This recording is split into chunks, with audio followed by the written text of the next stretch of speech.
en el cielo y ven y sígueme. Pero él, afligido por estas palabras, se fue triste porque era dueño de muchos bienes. Jesús, mirando en derredor, dijo a sus discípulos: qué difícil será para los que tienen riquezas entrar en el reino de Dios. Y los discípulos se asombraron de sus palabras, pero Jesús, respondiendo de nuevo, les dijo: hijos, qué difícil es entrar en el reino de Dios. Es más fácil que un camello pase por el ojo de una aguja que el que un rico entre en el reino de Dios. Ellos se asombraron aún más, diciendo entre sí: ¿y quién podrá salvarse? Mirándolos, Jesús dijo: para los hombres es imposible, pero no para Dios, porque todas las cosas son posibles para Dios. Entonces Pedro comenzó a decirle: he aquí, nosotros lo hemos dejado todo y te hemos seguido. Jesús dijo: en verdad os digo, no hay nadie que haya dejado casa o hermanos o hermanas o padre o madre o hijos o tierras por causa de mí y por causa del evangelio, que no reciba 100 veces más ahora en este tiempo casas y hermanos y hermanas y madres e hijos y tierras, junto con persecuciones, y en el siglo venidero la vida eterna. Pero muchos primeros serán últimos y los últimos primero. Si hay algo seguro en la vida, es que todos vamos a morir algún día.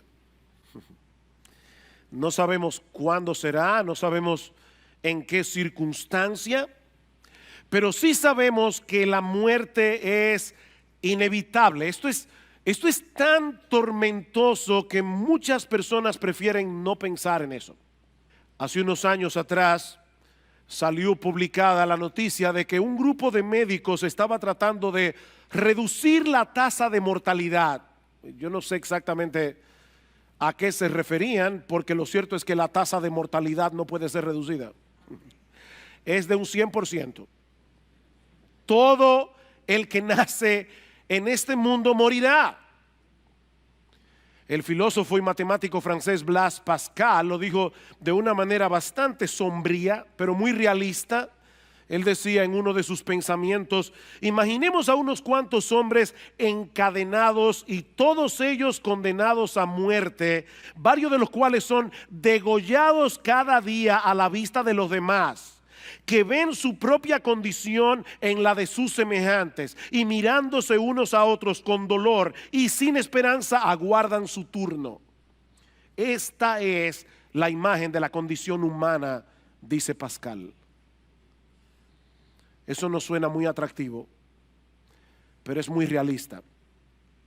Por eso el poeta inglés John Donne dijo aquella famosa frase que luego Hemingway usó en una de sus novelas: no preguntes por quién doblan las campanas doblan por ti.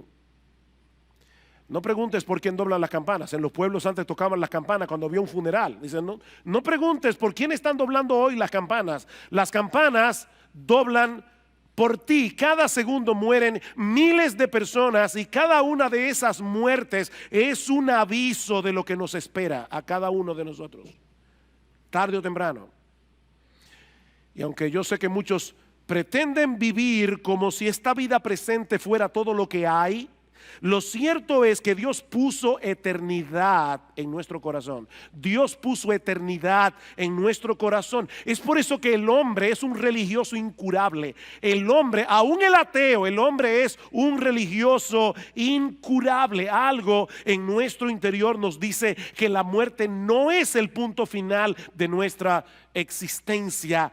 Hay algo que debemos hacer para prepararnos adecuadamente para enfrentar ese momento cuando llegue. Ahora la pregunta es: ¿cómo podemos estar seguros de que estamos haciendo todo lo que debemos hacer para dar ese viaje del que no hay retorno? ¿Cómo podemos estar seguros de que estamos haciendo todo lo que debemos hacer? Esa fue la inquietud del joven rico. Esa fue la inquietud de este hombre que vino a Jesús y que vamos a estudiar en esta mañana, como les decía, continuando con nuestra serie consecutiva de exposiciones en el Evangelio de Marcos. El Señor había estado por un tiempo en la región llamada Perea, como vimos hace 2 domingos atrás, al otro lado del Jordán, pero ahora se dirige hacia la ciudad de Jerusalén. Eso lo vemos en el versículo 32. Y unos pocos meses más tarde, en la ciudad de Jerusalén, Jesús sería juzgado, Jesús sería condenado a la muerte. Así que nosotros estamos aquí al principio del fin del ministerio de nuestro Señor Jesucristo, cuando de repente llega este joven que aparentemente está muy turbado por el estado de su alma delante de Dios. Lean una vez más versículo 17. Cuando salía para seguir su camino, vino uno corriendo y arrodillándose delante de él le preguntó: Maestro bueno, ¿qué haré para heredar la vida eterna? Un joven rico, dice Marcos.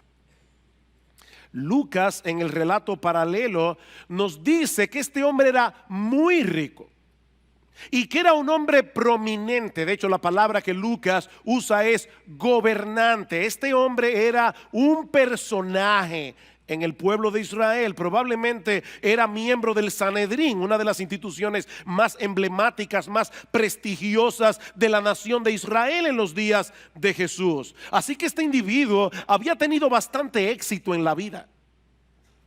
Era joven, era rico, era influyente. Y por si todo esto fuera poco, era una persona bastante moral, era una persona religiosa, como vemos en el resto de la historia. Por eso alguien decía que este es el tipo de joven que todo padre quisiera para su hija.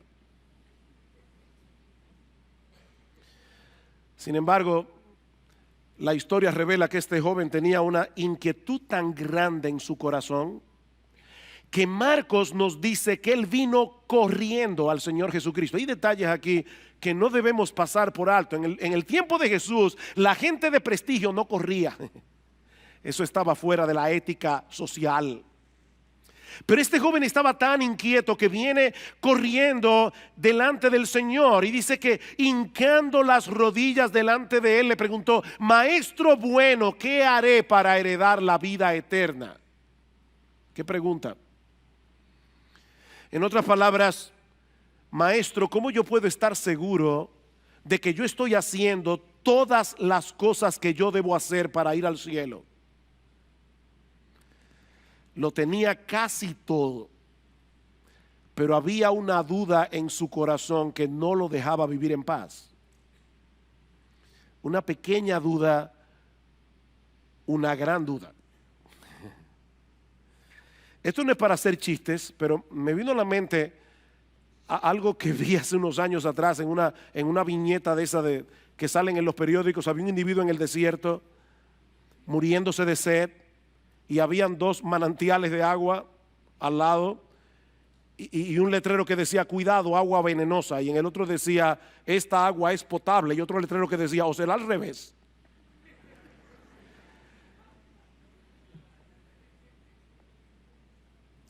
Señor, yo estoy haciendo todo lo que yo creo que debo hacer, pero yo no estoy seguro si no me hace falta algo más. Y yo confío en lo que tú me vas a decir. Dime qué tú crees que me falta para yo tener vida eterna. Ahora, hermanos, piensen en esto por un momento. Ese es el sueño de todo cristiano, que alguien venga a ti y te pregunte: dime qué yo debo hacer para ser salvo. Pero ahora escuchen la respuesta de Jesús. Versículo 18. Jesús le dijo: ¿por qué me llamas bueno? Nadie es bueno sino solo uno, Dios. Si hay algo que esta historia nos enseña incidentalmente, es que el método evangelístico del Señor Jesucristo era muy diferente al de muchos evangélicos en el día de hoy. Yo estoy seguro que si este joven hubiera ido delante de algunos evangélicos, muchos evangélicos que yo conozco: dime qué yo debo hacer para heredar la vida eterna, rápidamente le hubieran dicho: ora conmigo la oración del pecador. O pídele a Jesús que entre en tu corazón. Yo no he visto una frase más abstracta que esa. Yo no sé cómo hacer eso. que le pida a Jesús que entre en mi corazón. De paso, déjenme decirles algo, mis amados hermanos, nunca le digan eso a un inconverso. Esa frase no tiene ningún sentido. Esa frase no aparece en el Nuevo Testamento, los apóstoles nunca la dijeron. La salvación no viene simplemente porque tú invites a Jesús a entrar en tu corazón. De hecho, es tan extraña esta historia porque Cristo pudo haberle dicho: ¿qué te falta? Creer en mí. Señor, ¿qué me hace falta para heredar la vida eterna? Cristo pudo haberle dicho: oh, que creas en mí. Y sería la respuesta correcta, pero el Señor sabía que este joven tenía un concepto tan equivocado acerca de sí mismo que él no estaba preparado para recibir esa respuesta. No todavía. Saben que el concepto que mucha gente tiene de sí misma es que son personas buenas que a veces hacen cosas malas. El concepto bíblico es al revés. Nosotros somos personas malas que por la gracia común de Dios a veces hacemos cosas buenas. Pero ese es el concepto que este hombre tenía. Yo soy una persona buena, solo quiero saber qué más me falta. Si tú le dices a una persona como esta que reciba a Cristo en su corazón, probablemente va a pensar dentro de sí mismo: por supuesto, ¿por qué no? ¿Es eso lo que me falta? Es bueno tener a Cristo. Eso añadiría bondad a mi bondad, ¿verdad? De ahí la extraña respuesta de Jesús en el versículo 18: ¿por qué tú me llamas bueno? En otras palabras, tú vienes a mí como si yo fuera un maestro común y corriente. Tú vienes a mí como si yo fuera un hombre igual que tú, solo que con más sabiduría que tú. Ahora, si eso es lo que tú piensas de mí, ¿por qué me llamas bueno? Porque en el mundo entero hay una sola persona que merece ese calificativo, y no eres tú, es Dios.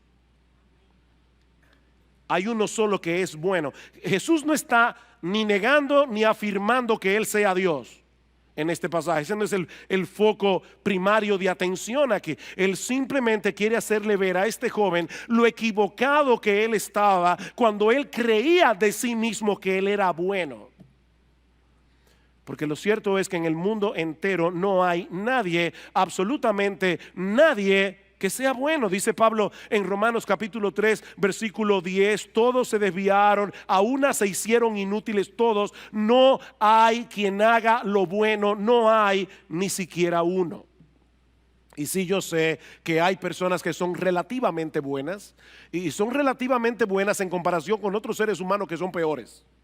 Pero si tú te comparas con el estándar de santidad de Dios, si tú te comparas con la santidad del mismo Dios, con el carácter de Dios, te vas a dar cuenta que tú no eres bueno. No hay nadie que llene esa medida, aunque algunos crean que sí, como es el caso del joven rico, versículo 19. Oigan lo que le dice el Señor: oh, ¿tú quieres saber qué tú debes hacer para heredar la vida eterna? ¿Tú sabes los mandamientos? No mates, no cometas adulterio, no hurtes, no des falso testimonio, no defraudes, honra a tu padre y a tu madre. ¿Tú quieres hacer algo para salvarte? Mira los mandamientos, cúmplelos y vivirás.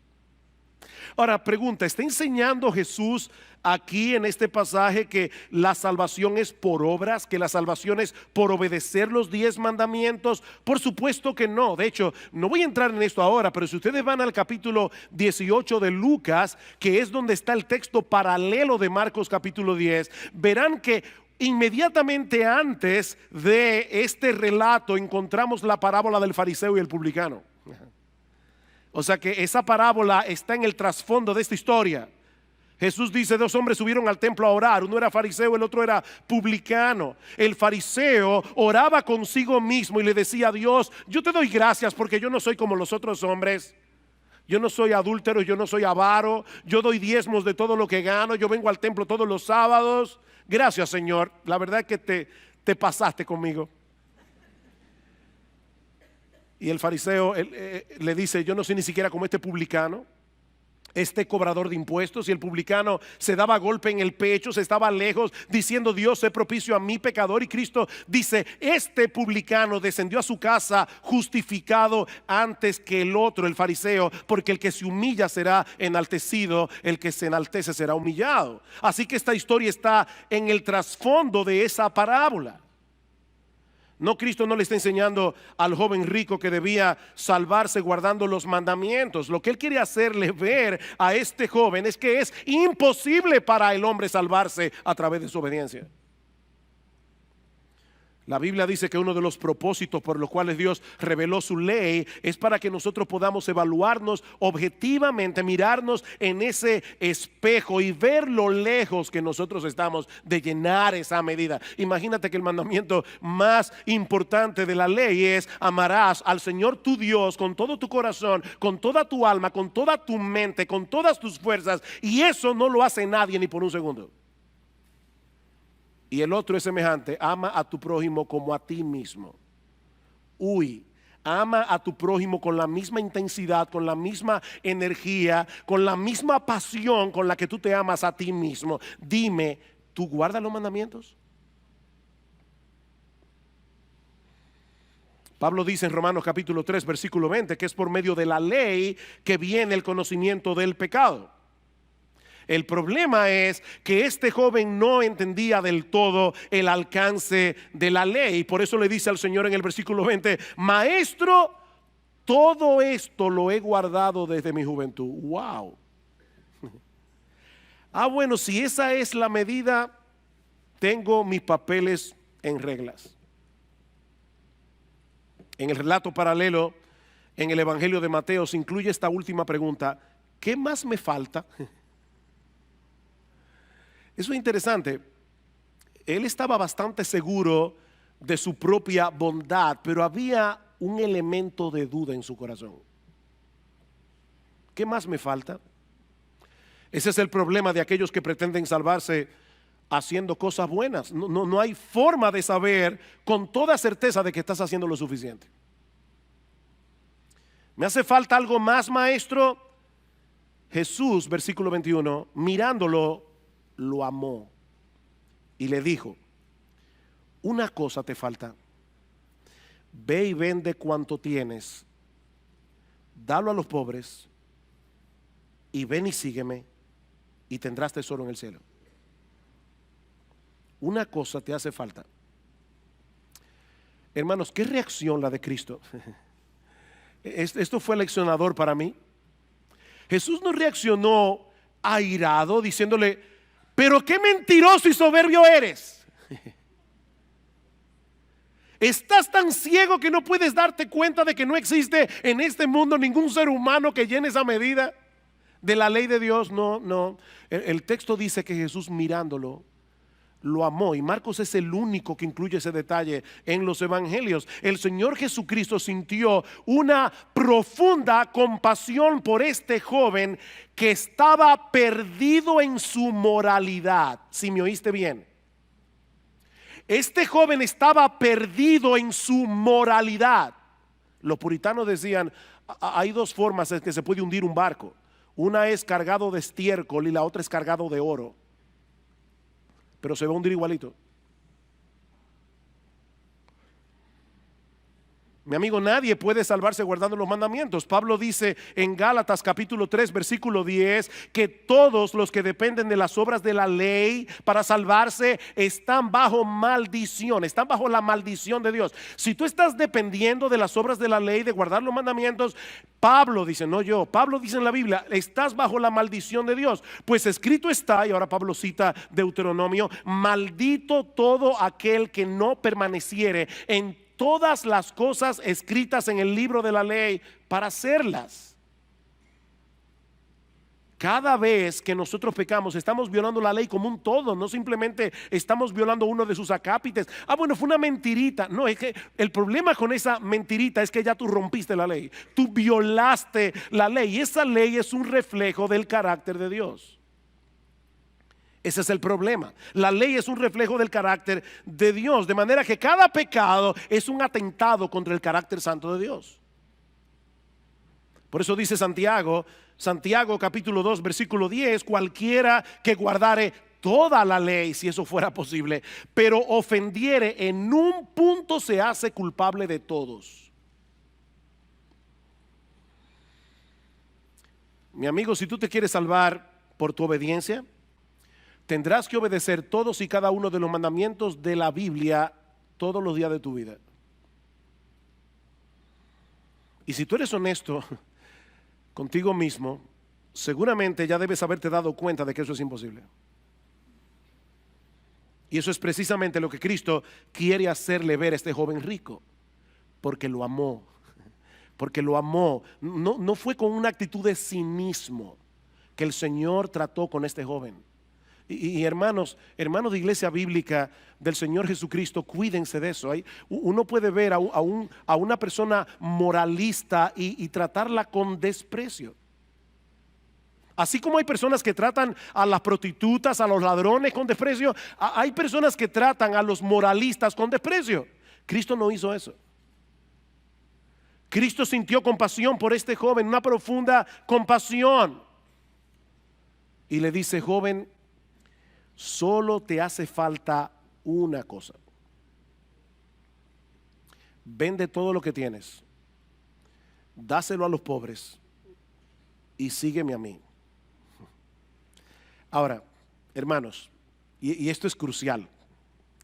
Por fin, ¿cuántas cosas le faltaba a este joven? ¿3 o una? Porque él dice: una cosa te hace falta. Vende todo lo que tienes, dáselo a los pobres y ven y sígueme. Entonces, ¿qué era lo que le faltaba? Lo que le faltaba era seguir a Cristo. Fíjense, el punto aquí no es que por vender sus bienes y entregar la ganancia a los pobres, este joven iba a ir al cielo como recompensa, sino por seguir a Jesús. Ahora, vender todo lo que tenía y entregarlo a los pobres iba a ser la evidencia de que él había removido el ídolo de su corazón, el ídolo que él le había hecho a las riquezas, para hacer de Cristo el único objeto de su adoración, el único objeto de satisfacción, el único objeto de su deleite. Esa era la evidencia. Mientras dependas de otras cosas para tu felicidad, mientras dependas de otras cosas para encontrar satisfacción en la vida, mientras haya otras cosas aparte de Cristo en la que tú estés descansando tu identidad, es imposible que puedas creer aunque tú digas que crees. Esto es serio.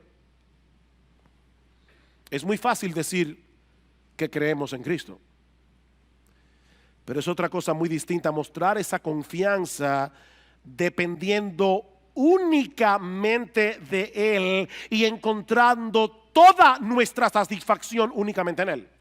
Y la palabra únicamente aquí es importante. ¿Sabes lo que Jesús le está diciendo a este joven? Joven, déjame decirte algo. Imagínate la vida sin dinero. Imagínate la vida sin nada de dinero.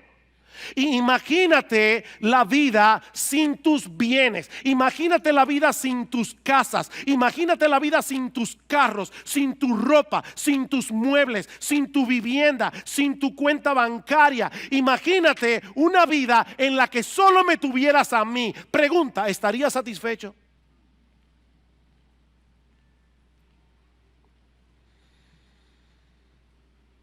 ¿Saben lo que Jesús está haciendo aquí? Es una cirugía de corazón abierto.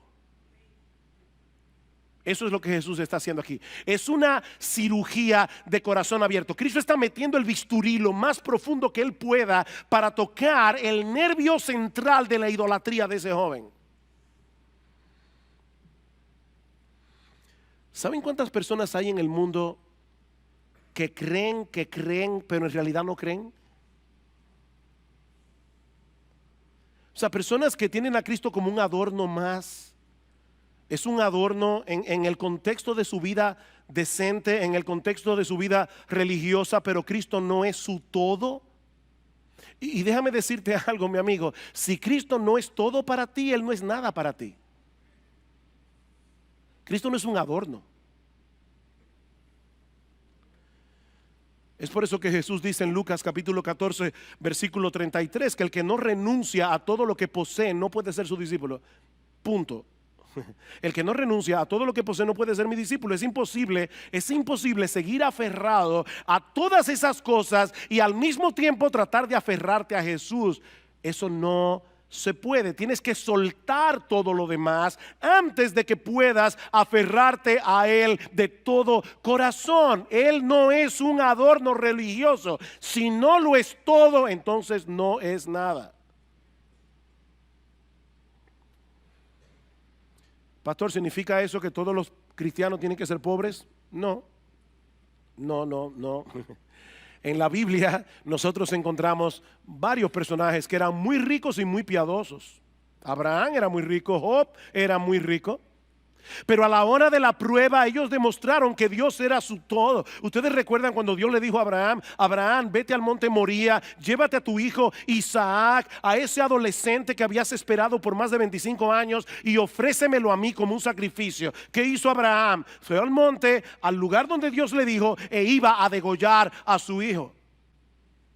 Y por supuesto Dios no se lo permitió. Pero Abraham demostró allí que él no idolatraba a su hijo. Dios era su todo, no su hijo. Lamentablemente este joven no pasó la prueba. En aquel momento crucial de su vida quedó evidenciado claramente quién era realmente su Dios. Versículo 22. Pero él, afligido por estas palabras, se fue triste, porque era dueño de muchos bienes. ¿Ven el contraste? El mismo que vino corriendo, hincando las rodillas, el mismo que vino con todo ese entusiasmo, se fue angustiado. Ese es el significado literal de la palabra griega que se usa allí y que nuestra Biblia traduce como afligido. Es exactamente la misma palabra griega que aparece en Mateo capítulo 26 versículo 37, cuando dice que el Señor estaba angustiado en el huerto de Getsemaní. Es la misma palabra. Se fue angustiado. El cáncer del materialismo había hecho metástasis en el corazón de este joven. Él estaba atrapado. Toda su vida dependía de sus riquezas. Mis hermanos, amigos que están aquí, escúchenme bien, porque esto que voy a decir ahora es una distinción crucial. El problema de este joven no radicaba en el hecho de tener muchos bienes. Su problema era que los bienes lo tenían a él. Es diferente. Él estaba atrapado, él estaba esclavizado por sus bienes. Él era un esclavo. Y nadie que no esté dispuesto a renunciar a esa esclavitud puede abrazar a Cristo de todo corazón. Nadie puede abrazar a Cristo de todo corazón mientras no esté dispuesto a soltar esa soga. Ahora, ¿saben cuál es el problema? El problema es que ningún ser humano puede librarse de esa tiranía por sí mismo. Óyeme bien, ningún ser humano puede librarse de esa tiranía en sus propias fuerzas. De ahí las palabras de Jesús a partir del versículo 23. Cuando se va el joven rico, dice: Jesús, mirando en derredor, dijo a sus discípulos: qué difícil será para los que tienen riquezas entrar en el reino de Dios. Y los discípulos se asombraron de sus palabras.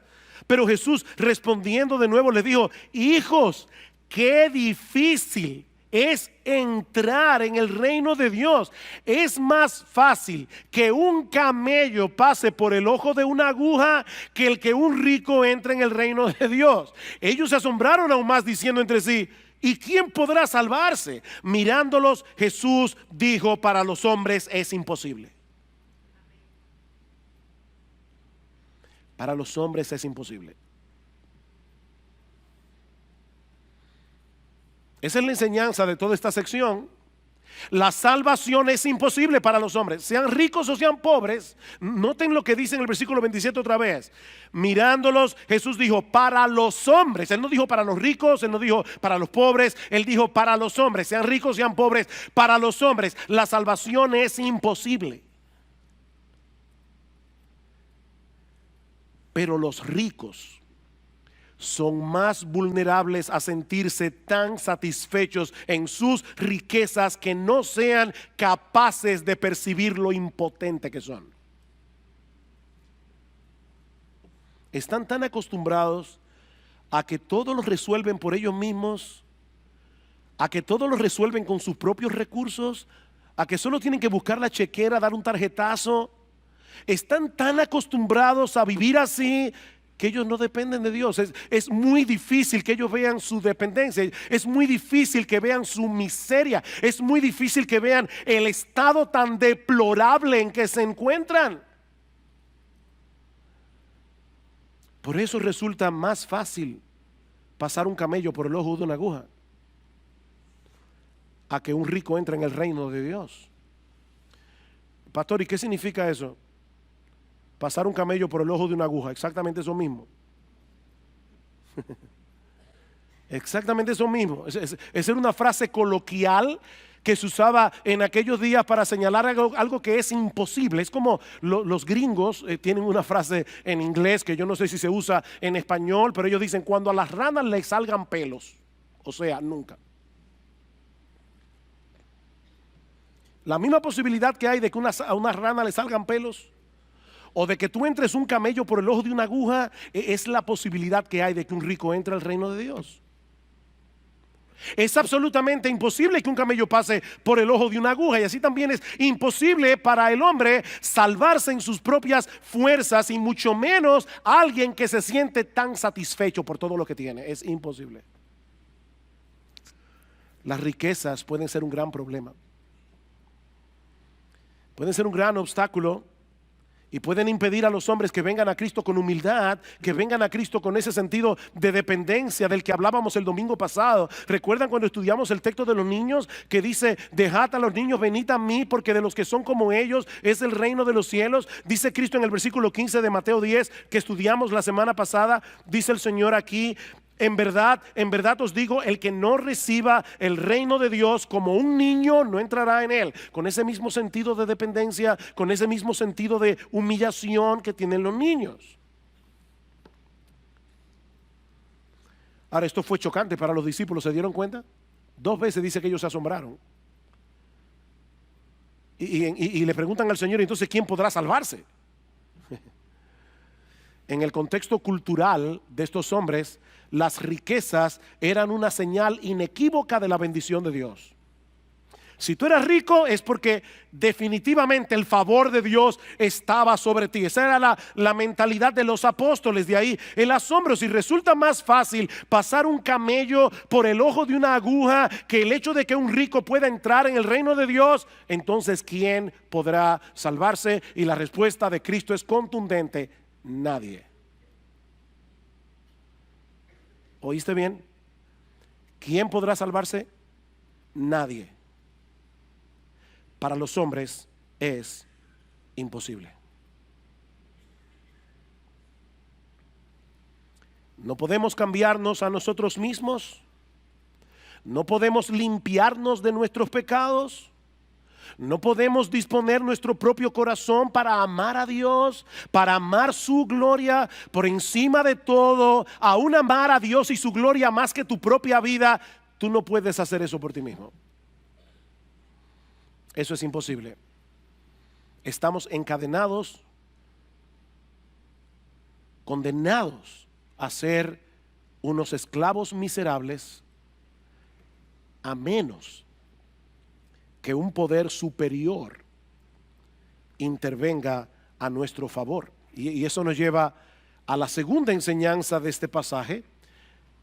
La salvación solo es posible para Dios a través de la persona de Cristo. La salvación es imposible para los hombres, la salvación solo es posible para Dios. Vean una vez más el versículo 27. Mirándolos, Jesús dijo: para los hombres es imposible, pero no para Dios, porque todas las cosas son posibles para Dios. Hay esperanza para el hombre porque Dios es todopoderoso. Hay esperanza para el hombre porque Dios puede vencer la obstinación de tu corazón. Dios puede destruir nuestra idolatría. Y Y es extremadamente importante resaltar esto, porque así como hay muchas personas que creen que no necesitan a Cristo para ser salvos, hay otras personas que tampoco vienen a Cristo porque desconfían de sí mismos. Y yo he visto personas así. Yo no voy a poder vivir la vida cristiana, así que mejor ni lo intento. Yo no voy a poder, eso es demasiado para mí. ¿Sabes cuál es la respuesta de la Biblia? Claro que no vas a poder. Claro que no vas a poder hacerlo en tus propias fuerzas. La salvación es imposible para los hombres, pero no es imposible para Dios. Mi amigo, tú no puedes por ti mismo romper las cadenas que te mantienen esclavizado al mundo, esclavizado al pecado. Tú no puedes, pero Dios puede. Y aun si tú vienes a Cristo en arrepentimiento y fe y te conviertes en cristiano, no vas a poder vivir la vida cristiana dependiendo de ti mismo. No vas a poder. Pero Dios es todopoderoso. Dios es todopoderoso y él puede transformar el corazón de los hombres, como de hecho lo hizo con los apóstoles. Noten el versículo 28. Entonces Pedro, siempre Pedro, entonces Pedro comenzó a decirle: he aquí, nosotros lo hemos dejado todo y te hemos seguido. Honestamente, yo no sé qué había en la mente de Pedro. Yo no sé si él está diciendo: Señor, yo no entiendo, porque tú dices que nadie puede hacer eso, pero eso fue lo que nosotros hicimos. Nosotros lo hemos dejado todo y te hemos seguido. Yo no sé si Pedro, en un arrebato de orgullo, se estaba comparando aquí con el joven rico. Honestamente no lo sé. Y de paso, hermanos, yo no sé de verdad si Pedro aquí se estaba envaneciendo, pero cuidado tú, creyente, con envanecerte. Porque si tú te convertiste al Señor, no fue por tu propia fuerza, no es porque tú eras mejor que aquel amigo tuyo al que también le predicaron el evangelio y no se ha convertido. La salvación es por gracia y depende de Dios. Ahora, lo cierto es que los apóstoles estuvieron dispuestos a renunciar a muchas cosas para seguir a Cristo. Eso es verdad. Y Cristo les dice, porque en el evangelio de Mateo se añade: ¿qué pues tendremos? O sea, Pedro dice: nosotros le hemos dejado todo, te hemos seguido, ¿qué pues tendremos? Y Jesús le dice en el versículo 29, Jesús dijo: en verdad os digo, no hay nadie que haya dejado casa, su hermano, su hermana, su madre o padre o hijos o tierras por causa de mí y por causa del evangelio, que no reciba 100 veces más ahora en este tiempo casas y hermanos y hermanas y madres e hijos y tierras junto con persecuciones. Qué realista. Y en el siglo venidero la vida eterna. Este es uno de los textos favoritos de los evangelistas de la prosperidad. Honestamente me da náuseas cada vez que yo oigo a una persona desde el púlpito diciéndole a una persona: ven a Cristo y todos tus problemas se van a solucionar, ven a Cristo y tú vas a ser rico y vas a tener una buena casa y vas a tener un mejor sueldo y vas a tener salud. Es una maravilla tener a Cristo. Eso es un mensaje diabólico, infernal y nauseabundo, porque eso no es verdad. No, yo no creo que eso sea lo que el Señor esté diciendo aquí. Más bien, yo creo que Él está reiterando lo que Él había dicho anteriormente, que es imposible seguirlo a Él sin estar dispuesto a renunciar a todo, incluyendo la familia. ¿Se dieron cuenta? Ninguno, vayan otra vez, no hay nadie que haya dejado casa, hermanos, hermanas, madres o padres o hijos o tierras por causa de mí, del evangelio. Aquí hay individuos que han tomado una decisión, la decisión de dejar todo atrás para seguir a Jesús, no importa las consecuencias. Y de paso, no es que el cristiano se vuelva un pesado con la familia, no es que el cristiano se olvide de la familia. No, lo que Cristo está diciendo, óyeme bien, es muy probable que si tú decides seguirme a mí, tu familia te aborrezca por causa de tu fe. Es muy probable que eso pase. Y de hecho, El mismo Cristo dijo en Mateo capítulo 10, versículo 34, no penséis que he venido para traer paz a la tierra, no he venido para traer paz, sino espada, porque he venido para poner en disensión al hombre contra su padre, a la hija contra su madre, a la nuera contra su suegra. Y yo sé que algunos dirán, pero eso ya todo el mundo lo sabe. No, a la nuera contra su suegra por causa de la fe, no porque la suegra se mete. O sea, dice, a la hija contra su madre, a la nuera contra su suegra, y los enemigos del hombre serán los de su propia casa, dice Jesús. El que ama a padre o madre más que a mí no es digno de mí. El que ama a hijo o hija más que a mí no es digno de mí. El que no toma su cruz y sigue en pos de mí no es digno de mí. El que haya su vida la perderá, y el que pierda su vida por causa de mí la hallará.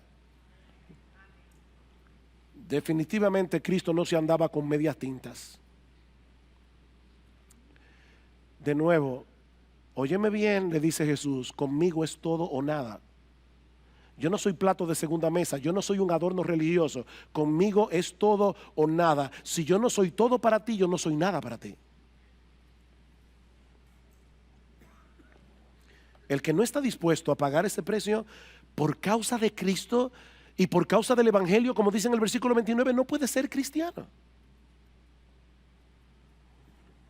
El problema es que todos nosotros somos demasiado débiles para hacer algo así, a menos que vengamos a Cristo en dependencia de Cristo. Tenemos que venir a Cristo en dependencia de Cristo. Para los hombres es imposible, pero hay esperanza para ti a pesar de tu impotencia, porque lo que es imposible para los hombres no es imposible para Dios.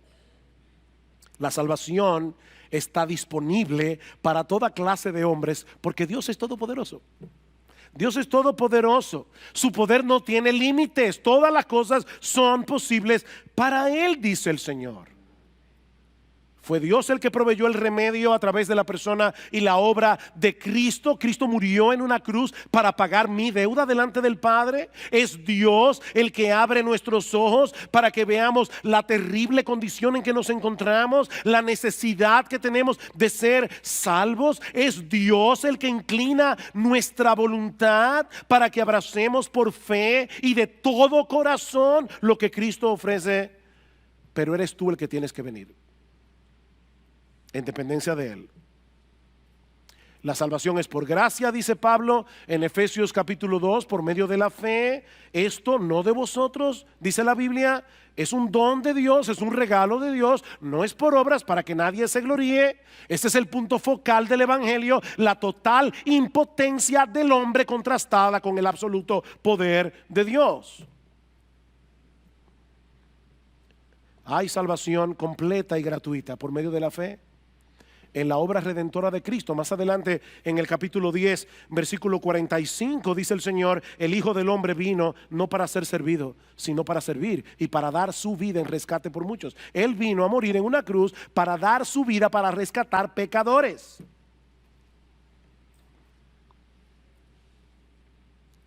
Y es precisamente a través de la proclamación de ese mensaje del Evangelio, y por eso estamos predicando hoy aquí, que el poder de Dios se manifiesta para salvación, mientras llamamos a los hombres a la fe y al arrepentimiento. Mi amigo, si tú vienes a Cristo, vas a perderlo todo y vas a ganarlo todo. Vas a perderlo todo, vas a ganarlo todo. Eso es lo que dice el versículo 29. No hay nadie que haya dejado casa o hermanos o hermanas o madre o padre o hijos o tierras por causa de mí y por causa del Evangelio, que no reciba 100 veces más ahora en este tiempo casas y hermanos y hermanas y madres e hijos y tierras, junto con persecuciones, y en el siglo venidero la vida eterna.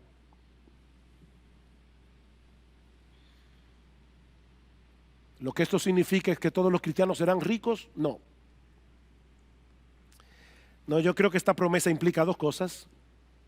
Por un lado, que todos los creyentes vienen a formar parte de una gran familia que va a suplir por mucho lo que tú pierdas de tu familia terrenal. Eso es lo que Cristo está diciendo. Si hay algo que a mi esposa y a mí nos maravilla cada vez que viajamos a otros lugares, es que llegamos a un sitio nuevo, conocemos hermanos en Cristo que no conocíamos y al minuto ya somos familia. Y están dispuestos a servirnos. simplemente porque somos cristianos. Hay una familia de la fe en el mundo entero. Eso es impresionante.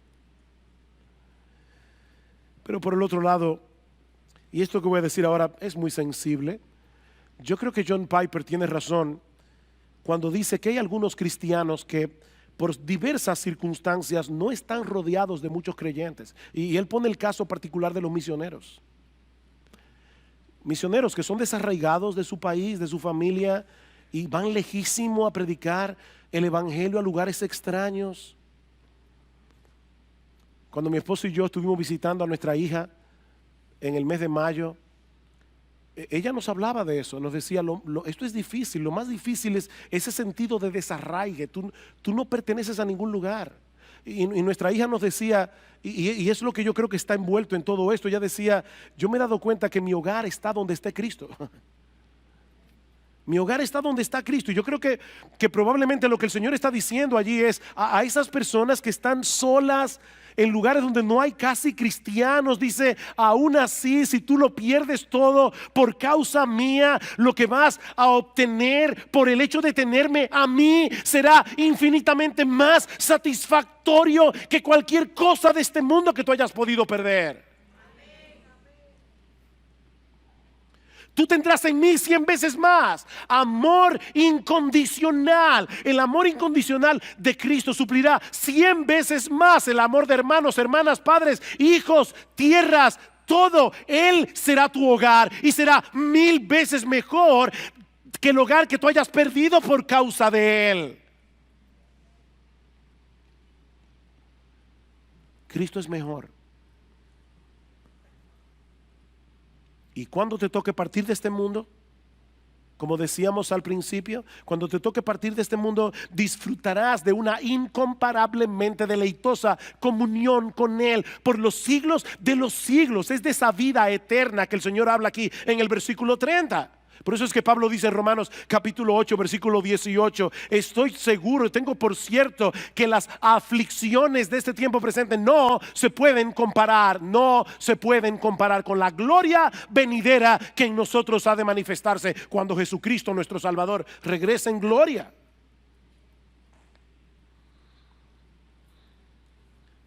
Y nuestro pasaje concluye con esta advertencia: pero muchos primeros serán últimos y los últimos primero. Y es una frase oscura en el contexto, pero yo creo que la idea puede ser la siguiente: la forma de obrar de Dios desafía nuestras ideas preconcebidas. El joven rico de esta historia al principio parecía estar muy cerca. Un individuo moral, religioso, que admiraba a Jesús. Maestro bueno, yo te admiro. Él parecía estar muy cerca del reino de Dios, pero al final demostró que estaba muy lejos.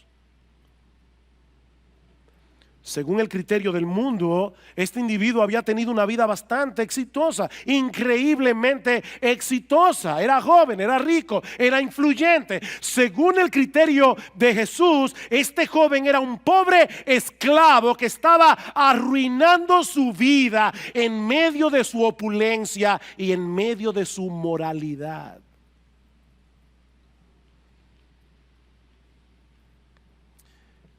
Hermanos, tenemos que aprender a evaluar las cosas con el criterio de Dios, no con el criterio del mundo. De este lado de la eternidad, el mundo celebra las riquezas, celebra la popularidad, celebra la belleza física, y debo decir que no hay nada de malo ni en el hecho de ser rico, ni en el hecho de ser bien parecido, ni en el hecho de tener, de ser popular. Pero déjame decirte algo, mi amigo, si eso es todo lo que tú tienes, tú no tienes absolutamente nada que tenga valor permanente. Nada. Tú no tienes nada. Tenerlo todo sin tener a Cristo es